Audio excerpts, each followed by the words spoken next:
নমস্কার, কলকাতা টিভিতে আপনাদের স্বাগত। আমি আশিস চট্টোপাধ্যায়। কেন্দ্রীয় সরকারি কর্মচারীদের বেতনের ব্যাপার এবং অন্যান্য সুযোগ সুবিধার ব্যাপার ঠিক করতে পে কমিশন গঠিত হয়। বর্তমানে যে পে কমিশন কাজ করছে সেটি হলো অষ্টম পে কমিশন।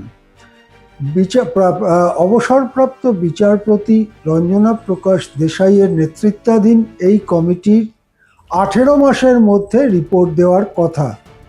সেই হিসেবে আগামী বছরের মে জুন মাসে তারা তাদের রিপোর্ট কেন্দ্রীয় সরকারকে জানাবে, এরকমই আশা করা যায়। এই পর্যায়ে পে কমিশনের সদস্যরা অবসরপ্রাপ্ত বিচারপতি রঞ্জনা প্রকাশ দেশাইয়ের নেতৃত্বে তারা কর্মচারী সংগঠনগুলোর সঙ্গে বৈঠক করেছেন এবং কর্মচারী সংগঠনগুলোর কি দাবি দেওয়া সেটা তারা জেনেছেন।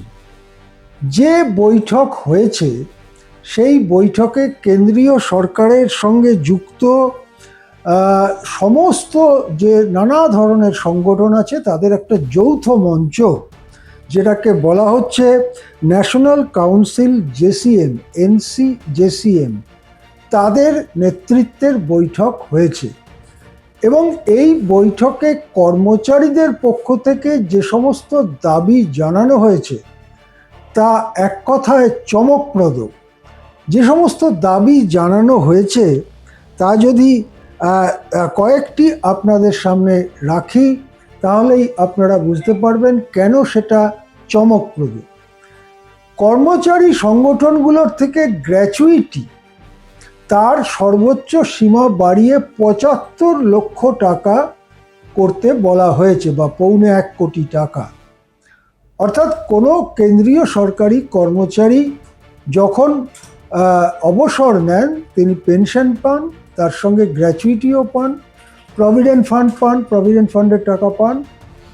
এই যে গ্র্যাচুইটির পরিমাণ তার সর্বোচ্চ সীমা এতদিন ছিল 25 লক্ষ টাকা, সেইটাকে এক ঝটকায় 3 গুণ বাড়িয়ে 75 লক্ষ টাকা করার দাবি এই কর্মচারী সংগঠনগুলো জানিয়েছে। যে হিসেবে গ্র্যাচুইটি ক্যালকুলেশন করা হয় সেই হিসেবেও পরিবর্তনের দাবি এই দাবির সঙ্গে জানানো হয়েছে। তারা বলেছেন যে নতুন যে শেয়ার বাজার ভিত্তিক পেনশন স্কিম, যেটাকে নিউ পেনশন স্কিম বা NPS, আরেকটি হচ্ছে UPS, এগুলো বাতিল করে ওল্ড পেনশন স্কিম, যেখানে নির্দিষ্ট পরিমাণ পেনশন অবশ্যই পেনশনভোগী পাবেন, সেই পেনশন স্কিম ফিরিয়ে আনার কথা বলা হয়েছে। বলা হয়েছে যে শেষ যে মূল বেতন একজন কর্মচারী রিটায়ারমেন্টের আগের মাসে পেয়েছেন বা রিটায়ারমেন্টের মাসে পেয়েছেন, সেখানে যে মূল বেতন, যেটাকে বেসিক পে বলা হয়, তার 67%, মানে 2/3 বলা যেতে পারে, সেইটা পেনশন হিসেবে দিতে হবে এই দাবি করেছেন। এই একই সঙ্গে ওই যে মূল বেতন তার 50% ফ্যামিলি পেনশন দিতে হবে এই দাবি করা হয়েছে। অর্থাৎ একজনের বেসিক পে রিটায়ারমেন্টের মাসে যদি 50,000 টাকা হয় তাহলে তার 2/3 দিতে হবে পেনশন। আর এই কর্মচারী যদি মারা যান তাহলে তার স্পাউস, তার স্ত্রী বা তার স্বামী, কর্মচারী যেমন সেই অনুযায়ী তারা ফ্যামিলি পেনশন পান। সেই পেনশনটা ওই মূল বেতনের 50%। তো 50,000 টাকা যদি বেসিক পে হয় তাহলে 25,000 টাকা এই ফ্যামিলি পেনশন হিসেবে দেবার দাবি করা হয়েছে। এর সঙ্গে আরও কতগুলো বিষয় রয়েছে, যে অনেকে পেনশনের একটা অংশ বিক্রি করে একবারে অনেকটা টাকা নেন। নিয়ম হচ্ছে যে সেই টাকা নেওয়ার পরে তার পেনশনটা কমে যায়, কেননা একটা অংশ তিনি বিক্রি করে দেন। কিন্তু 15 বছর পরে, রিটায়ারমেন্টের 15 বছর পরে আবার তিনি মূল পেনশন ফেরত পেতে থাকেন। এই যে 15 বছর সময়সীমা সেটাকে কমিয়ে 11 বছর করা হয়েছে। এছাড়া লিভ এনক্যাশমেন্ট, যেটা এই ধরনের কেন্দ্রীয় সরকারি সংস্থায় রয়েছে, যেখানে আমি যদি ছুটি পাওনা থাকে কিন্তু ছুটি আমি না নেই, তাহলে 300 দিন পর্যন্ত ছুটির যা বেতন, সেই বেতন আমি রিটায়ারমেন্টের সময় পাবো। এই 300 দিনটাকে বাড়িয়ে 600 দিন করার দাবি করা হয়েছে। অর্থাৎ কেউ যদি সারা জীবনে 600 দিন ছুটি না নিয়ে জমাতে পারেন, তাহলে তাকে 600 দিনের বেতন দিতে হবে রিটায়ারমেন্টের সময়। এই রকম দাবি করা হয়েছে।